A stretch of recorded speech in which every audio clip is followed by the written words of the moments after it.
बऱ्याचदा आपण बोलताना विचारच करत नाही. समोरच्याचं बोलणं ऐकतो आणि आपण लगेच रिॲक्ट होतो. त्यामुळे खूप वेळा आपलंच नुकसान होतं. मला असं बोलायचं नव्हतं, माझ्या म्हणण्याचा हा अर्थ नव्हता, असं वाटत राहतं. आपल्या घरातली मोठी माणसे आपल्याला नेहमी सांगत असतात, बोलण्याआधी विचार करा मग बोला.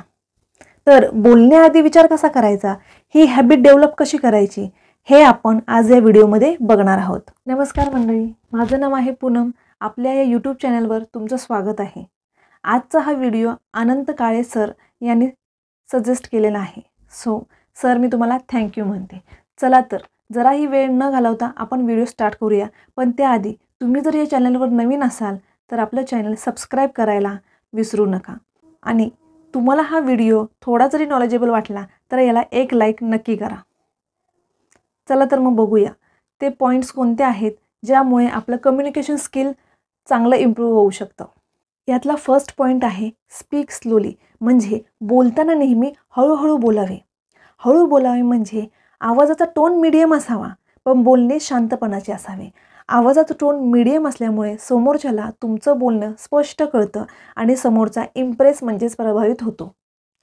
जर तुम्ही आवाज वाढवून बोललात तर तुमचे शब्द कितीही इफेक्टिव्ह असले तरी समोरचा व्यक्ती तुमच्याशी इम्प्रेस होणार नाही. जेवढं तुम्ही पेशंटली बोलाल तेवढंच ते तुम्हाला सवयीचं होऊन जाईल.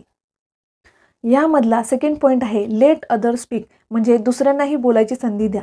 तुम्हाला तुमचं जर कम्युनिकेशन स्किल वाढवायचं असेल तर समोरच्यालाही बोलायची संधी दिली पाहिजे. एखाद्या व्यक्तीसोबत बोलण्याचा अर्थ हा नाही की तुम्हीच फक्त बोलत राहा. तुम्हाला आधी समोरच्याचं बोलणं नीट लक्ष देऊन ऐकायचं आहे, मग तुम्हाला बोलायचं आहे. यामुळे तुमची पर्सनॅलिटी अधिकच इम्प्रेसिव्ह वाटते.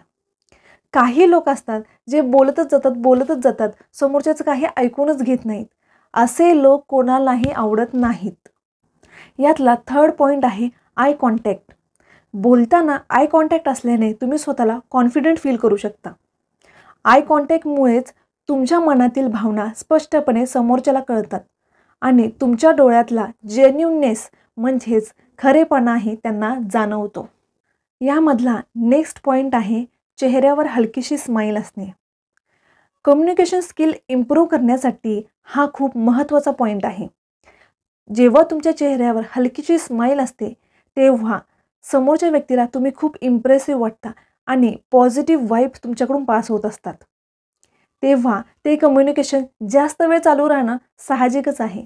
तेच जर तुम्ही दुःखी उदास चेहऱ्याने जर समोरच्याशी बोलत आहात तर ते कम्युनिकेशन जास्त वेळ राहणारच नाही.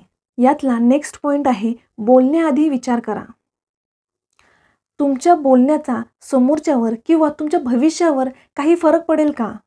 काही मिनिटाच्या संवादामुळे त्याचे परिणाम जास्त वेळासाठी तरी भोगायला लागणार नाही ना, याचा विचार करा.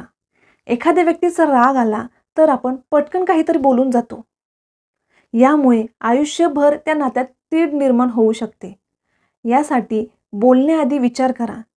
यासाठी जास्त एफर्ट्स घ्यायची गरज नाही, फक्त थोड्याशा प्रॅक्टिसची गरज आहे. एखाद्या वेळेस भावनेच्या भरात तुम्ही काहीतरी बोलून जाता, मग तुमच्या लक्षात येतं की हे आपण असं बोलायला नको होतं.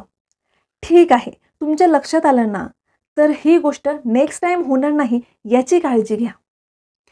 काय चूक काय बरोबर हे वाक्य असं बोलायला पाहिजे होतं हे रिअलाईज करा आणि त्यावर काम करा. आणि नेक्स्ट टाईम थोड्याशा मॅच्युरिटीने बोलण्याचा प्रयत्न करा. मग हळूहळू सवयीची होऊन जाईल. म्हणून फक्त बोलण्याआधी विचार करायचा नाही, तर बोलल्यानंतरही विचार करण्याची सवय लावा. यानंतर काही छोट्या छोट्या टिप्स आहेत ते नेहमी लक्षात ठेवा. रागात असताना शक्यतो बोलणे टाळा. आनंदात किंवा रागात असताना कोणतीही कमिटमेंट द्यायची नाही. आपलं मत मांडताना नेहमी कॉन्फिडंट राहा. व्हिडिओ आवडला असेल तर लाईक सबस्क्राईब नक्की करा. थँक्यू.